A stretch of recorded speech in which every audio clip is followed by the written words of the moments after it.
They mocked human warm-ups until the Deathworlder bent steel by accident. The training yard of the Galactic Defense Academy was alive with the usual morning chaos: clanging weapons, the hiss of plasma rifles, the snapping of drills shouted in a dozen alien tongues. Cadets from across the galaxy lined up, towering reptilians, sleek insectoids, feathered avians, every species with a history of war and discipline. At the far end of the yard, the new recruits from Earth stretched in neat rows. The humans were odd.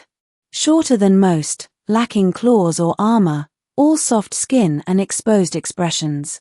Yet they carried themselves with quiet confidence. And then they began their warm-ups.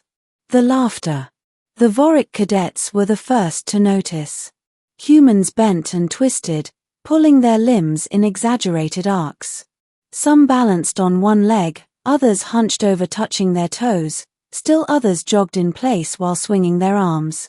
A ripple of laughter spread. "What are they doing?" a Trellan insectoid buzzed. "They dance like hatchlings," a Vorrik rumbled. "Is this combat?" another jeered. The humans ignored the taunts, continuing their routine: push-ups, lunges, squats. Sweat formed on their brows, though the true drills hadn't even started. Professor Grax, the avian drillmaster, tilted his head in confusion. "Humans, explain yourselves." One of the recruits, Sergeant Kara Holt, straightened and grinned. "Warm-ups, sir. Loosen the muscles before real training." The yard erupted in more laughter. Muscles. Stretching. Absurd. The mockery. The Vorrik cadets mimicked them cruelly, flapping their massive arms and wobbling like fools. The Trellans buzzed their wings and clicked mockingly. Even some neutral species chuckled.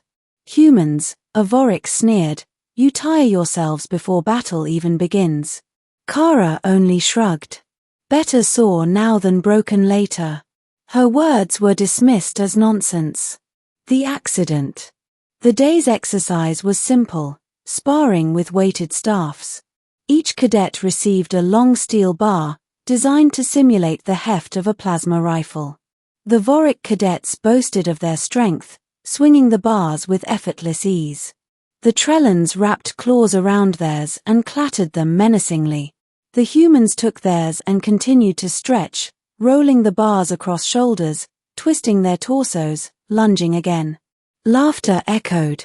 Until Kara Holt, mid-stretch, bent her bar. Not slightly. Not subtly. With one casual twist of her shoulders, the steel groaned, warped, and folded into a shallow U-shape.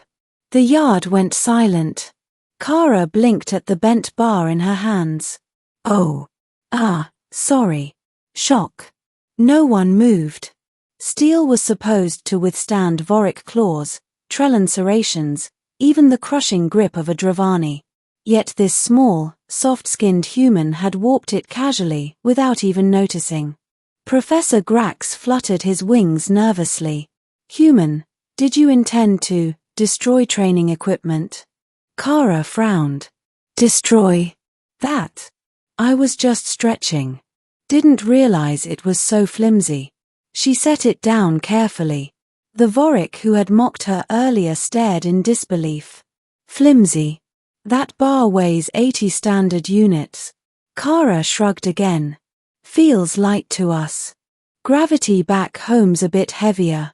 Plus, these are just warm-ups." The whisper. Word spread across the academy within hours.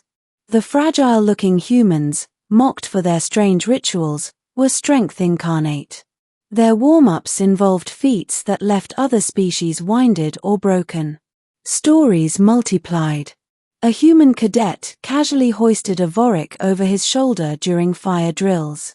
Another sprinted the entire perimeter of the yard 3 times before other species completed one lap.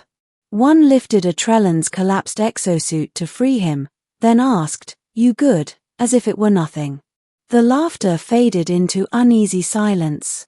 Confrontation. That night, a Vorrik war cadet approached Kara in the mess hall. His spines bristled, pride wounded. You made us look weak. Kara shook her head. No, you did that yourselves. We weren't trying to show off. We were just being human. The Vorrik leaned close. What kind of world breeds such strength? Kara's eyes darkened. A death world. Gravity heavier than this station. Storms that level cities. Predators with teeth like your ships. We didn't choose it, we just adapted. The Vorrik said nothing. For the first time, he felt small. The lesson. Days passed. Other species began watching the humans during warm-ups. Some even tried to mimic them, though most collapsed halfway through. The humans encouraged them kindly, offering tips, sharing water, clapping shoulders. Slowly, the mockery turned to curiosity. Then to respect. Professor Grax addressed the class. Perhaps strength is not only claw or scale. Perhaps strength is also endurance, adaptation, resilience. Lessons the humans embody. Graduation trial. At the end of the term, cadets faced the infamous trial of endurance, a gauntlet of obstacles under double gravity. Many species faltered. The Vorrik managed, but barely. The Trellans struggled. The humans, they grinned. Double gravity felt like home. They sprinted, climbed, carried their comrades when others fell. Kara reached the finish first, sweat shining on her brow but steps steady. She turned back to cheer the others on. By the end, even the Vorrik cadets bowed their heads. The humans had not only endured, they had uplifted everyone else. Epilogue. Years later, stories of that day spread across the galaxy. The tale of how humans, mocked for their odd stretches, casually bent steel and redefined what strength meant. Where others saw fragility, the truth emerged. Humanity carried Deathworld muscle and predator hearts, tempered not for dominance, but for survival, and for lifting others when they fell. And every cadet who had once laughed at their warm-ups carried the lesson for life. Never underestimate the humans. Especially when they're just getting started.